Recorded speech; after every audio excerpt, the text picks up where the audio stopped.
If you're looking for a good, durable, highly configurable VR gun stock, but you're priced out of the high-end options like the wheeled VR One Stock and the Pro Tube, the Glistco Magni Stock might be a good choice.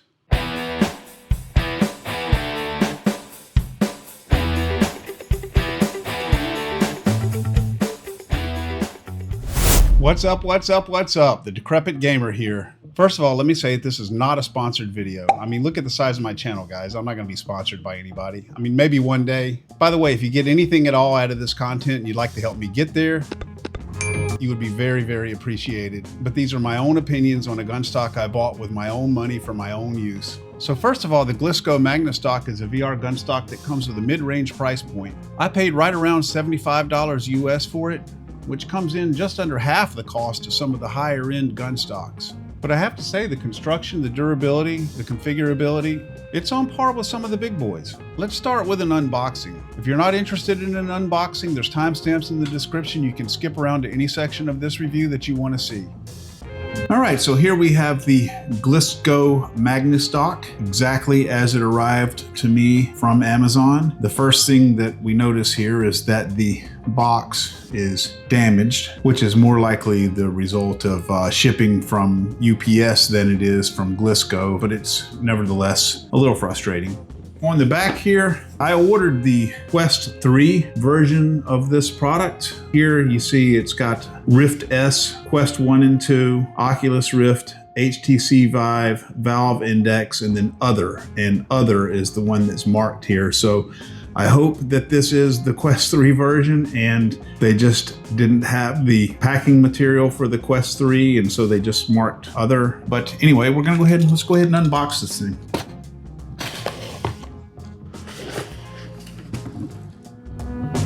Okay, looks like we've got the stock portion, the two controller cups, and I already feel the magnetism from these things. This looks like an angle adjustment that goes between the two pipes, and then an Allen wrench for adjusting this. Not sure what this is. This looks like the two pipes. This is the 2-point strap. Here it looks like we've got thank you for your purchase. We hope you love your new Magnistock. Your feedback is important to us. Okay, it's asking for a review, and it's inviting me, if I have any questions or issues, to contact their customer service team. And then here is a little quick start guide on how to assemble this thing.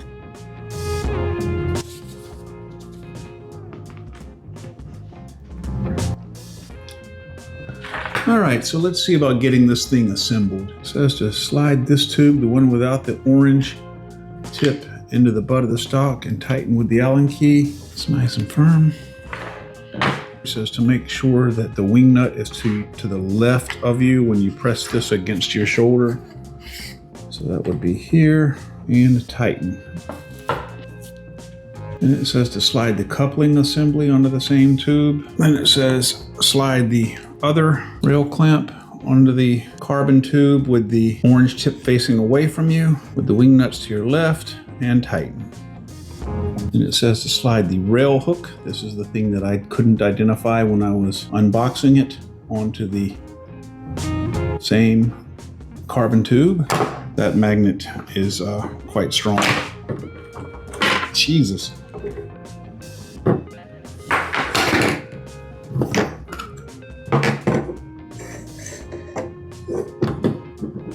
Insert the orange tipped carbon tube into the end of the coupling assembly.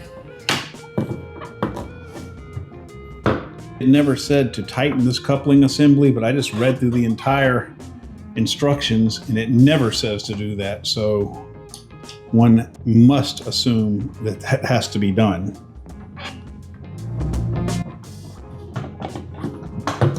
Then it says that the left and right magnetic controller cups have been pre-assembled onto the rail clamps, and if necessary, switch these clamps to suit your desired grip. I remove these from the rail clamps before attaching the rail clamps, so I can put these back on here with the left and right in whatever position I require for a left-handed or right-handed grip. So I'm right-handed, which means that my main hand will be the one closer to me, which will be here.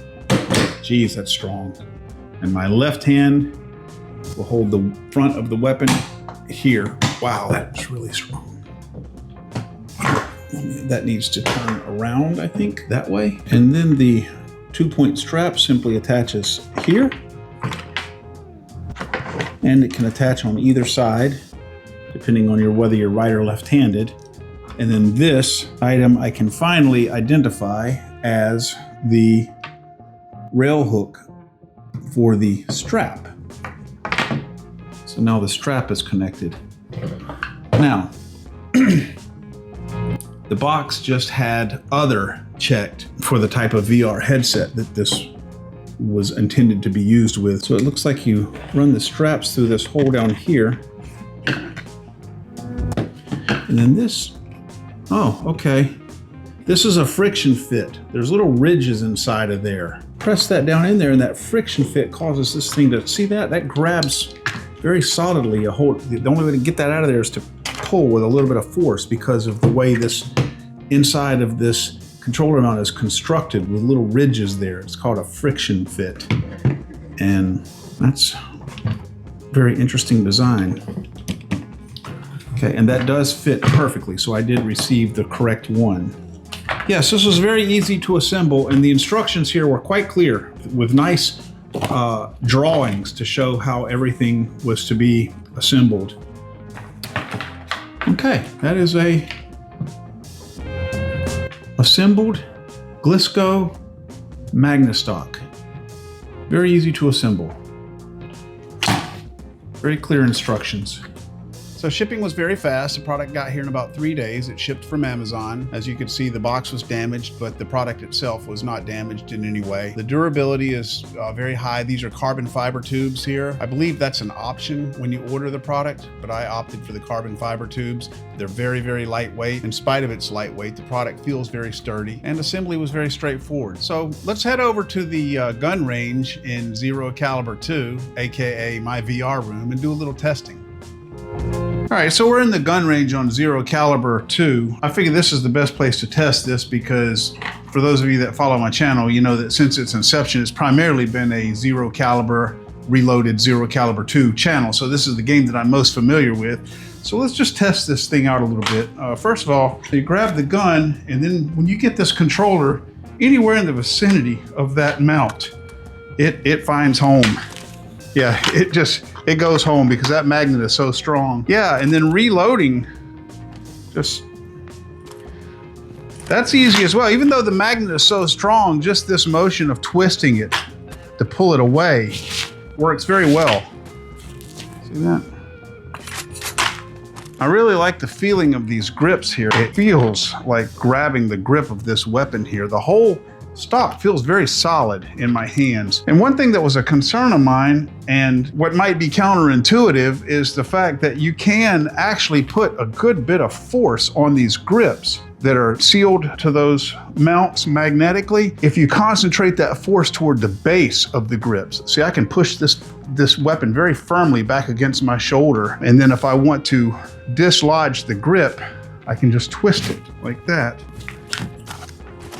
Change the magazine, reload, do whatever I want to do, get it close, let it find home, and then if you concentrate the force toward the bottom of the grips, you can pull this weapon very firmly back against your shoulder. So yeah, it feels nice, and these magnetic grips work very well. It's just going to take a little bit of muscle memory to remember the order in which you do things. It seems like the most logical way to do it is to grab the weapon first, then get the controller close to the mount, let the magnet find home, and then use the weapon. Then when you holster the weapon, let go of the front grip, holster the weapon, then let go of the back grip. I feel like once your brain learns that order of steps, it'll come very naturally.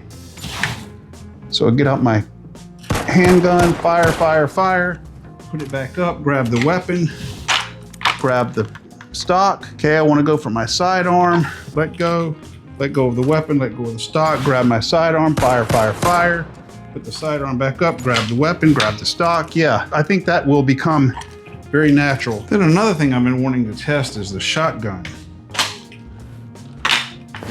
So shotguns require an extra motion to cock them there. Let's see. Yeah. So what you do is you just kind of fire and then you just kind of rock this controller on the mount. And the game sees that as you sliding your hand back and forth. So that works well. Let's see, what about readjusting this thing so that I can lay my hand forward as if I'm grabbing the bottom of the weapon instead of a foregrip. Going back and forth between a weapon with a foregrip and without a foregrip requires you to use this wing nut here. I mean, that's a pretty straightforward adjustment to make. I'm not sure that it's something that would be terribly convenient to do while in game. Oh, now here's a nice thing. The strap has some elasticity to it. So if you look here, I can't reach this shotgun. The length of the strap would prevent me from reaching it, but if I just put a little extra pressure on the strap, it stretches. This elastic, there's a little elastic portion of it that will stretch and allow me to reach down there and grab that shotgun.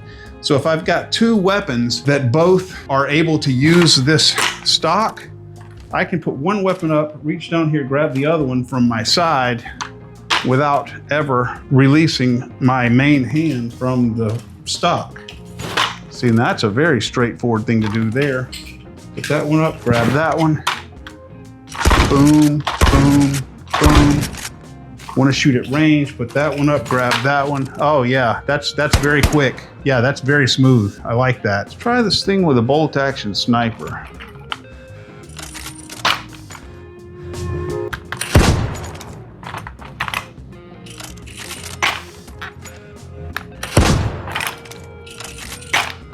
Yeah, so the motion required to break the controller away from the mount, again, is just gonna take a little muscle memory to get that very efficient.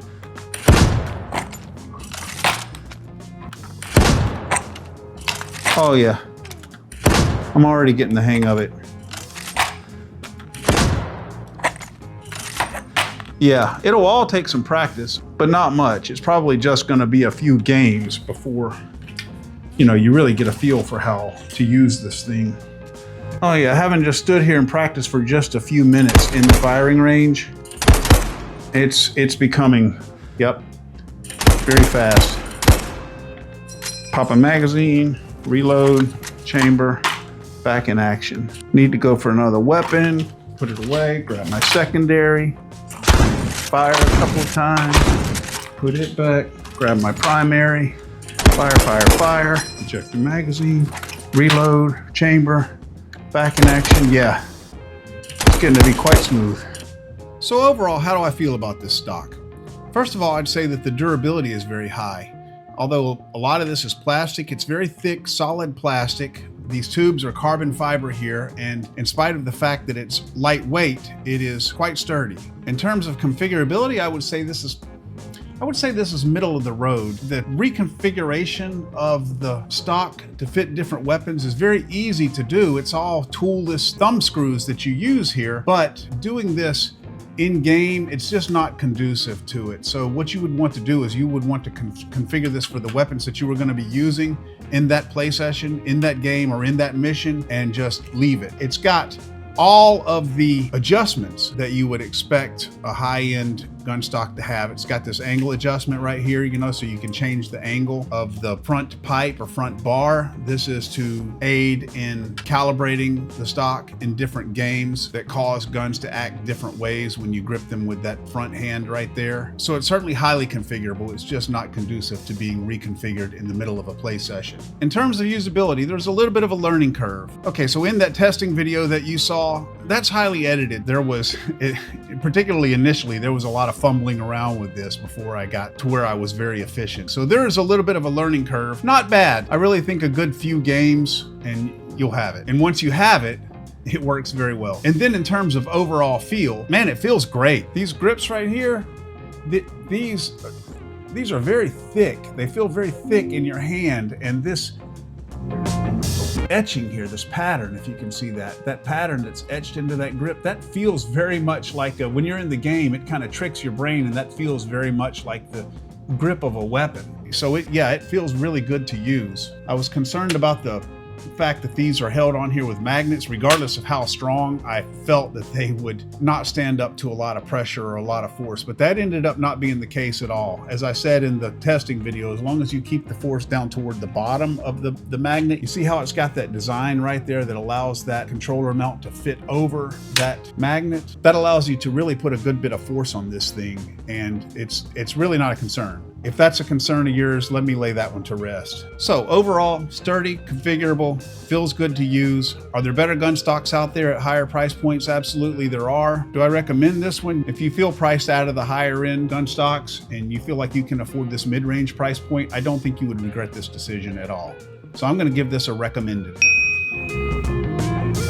For more product reviews, game reviews, news, tips, tricks, insights, and awesome gameplay using various VR gun stocks, subscribe to the Decrepit Gamer channel. My friends, this is Cayman Wolf, the Decrepit Gamer, reminding you that you're never too old to game, and I am out.